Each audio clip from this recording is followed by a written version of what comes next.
ఒక కాలంలో భారతీయ స్టూడెంట్స్‌కి చాలా ఆత్మీయంగా తలుపులు తెరిచిన కెనడా ఇప్పుడు తిరస్కరిస్తోంది. గవర్నమెంట్ డాటా ప్రకారం ఈ ఇయర్ ఆగస్ట్‌లో 74% భారతీయ స్టడీ పర్మిట్ అప్లికేషన్స్‌ను రిజెక్ట్ చేసింది. లాస్ట్ ఇయర్‌కి కంపేర్ చేస్తే 2 రెట్లు ఎక్కువ. సింపుల్‌గా చెప్పాలంటే ఇప్పుడు నలుగురి భారతీయ స్టూడెంట్స్‌లో ముగ్గురి వీసాలను రిజెక్ట్ చేస్తోంది. ఇంకో విచారం ఏంటంటే అప్లికేషన్ సంఖ్యలో కూడా బాగా తగ్గిపోయింది. లాస్ట్ ఇయర్ 20,000 కంటే ఎక్కువ అప్లికేషన్స్ వేశారు. అదే ఈ ఇయర్ 4,500 అప్లికేషన్స్ అంతే. అందులో కేవలం 1,200 మెంబర్స్‌కి మాత్రమే అప్రూవల్ వచ్చింది. కెనడా గవర్నమెంట్ ఈ చేంజ్ సిస్టమ్ ఇంటిగ్రేషన్‌ని కాపాడ్డానికి అంటుంది. కానీ నిజంగా చూస్తే కారణం వేరే ఉంది. అక్కడ అధికారులు నకిలీ డాక్యుమెంట్స్ కారణంగా అని చెప్తున్నారు. 2023లో ఒక ఇష్యూ జరిగింది.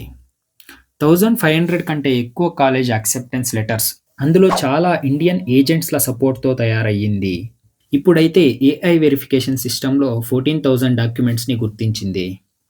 ఇలాంటి సమయంలో 2023లో జరిగిన హర్దీప్ సింగ్ నిజ్జర్ కేస్ భారత కెనడా డిప్లొమాటిక్ రిలేషన్స్‌ను అన్‌స్టేబుల్ చేసింది.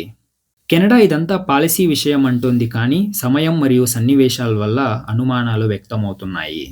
అయితే వేలాది మంది భారతీయ కుటుంబాలకి ఇది కేవలం రాజకీయ విషయం కాదు. ఇది కలల విషయం.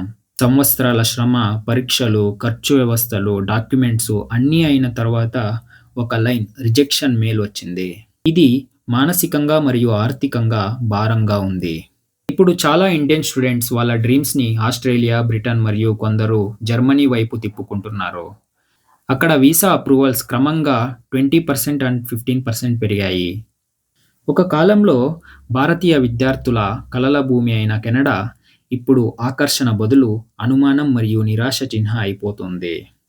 I hope you found this video informative. Thanks for watching. ఇలాంటి వీడియోల కోసం ఛానల్‌కి సబ్స్క్రైబ్ చేయండి. See you in the next one.